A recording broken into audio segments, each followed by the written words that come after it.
campaigners who are proposing a change in the law and to people who signed the petition.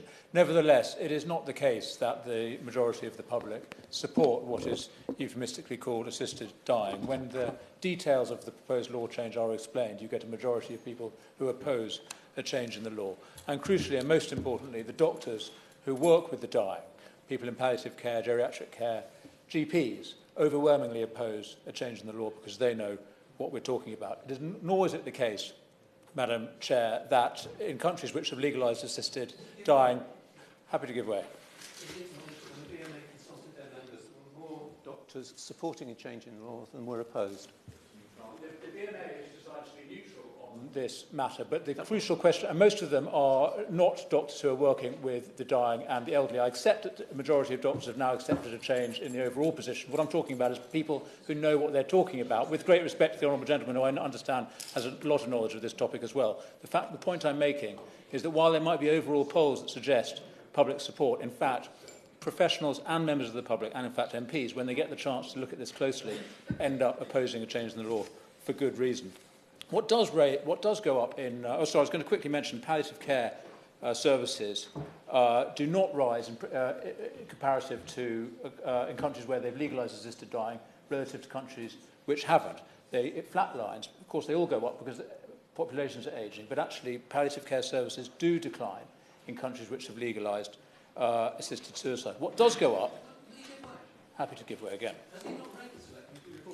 Every single jurisdiction, there was no evidence that palliative care declined in those countries which adopted assisted dying. There was only evidence that it had opened a debate which had led to an increase in improvement in palliative care. The point I just made is not that it declines, that it doesn't increase comparative to countries where it is not legal. And often the increase in investment in palliative care is actually because there's more spending going on assisted dying, which has now been legalised in those countries. I'm very happy to take up this point offline because I think it's a very important question, and I recognise that the honourable gentleman in his report looked closely at this. But I think there is an important point about the investment in palliative care that we see in countries which have assisted dying and those which don't.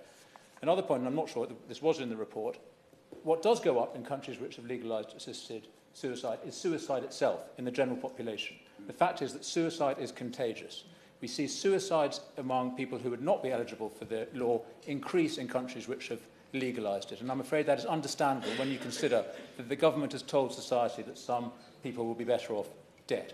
We have policies in this country to prevent suicide. We want to stop people committing suicide. And I think it's absolutely important we recognise the potential implication of a change in the law for others.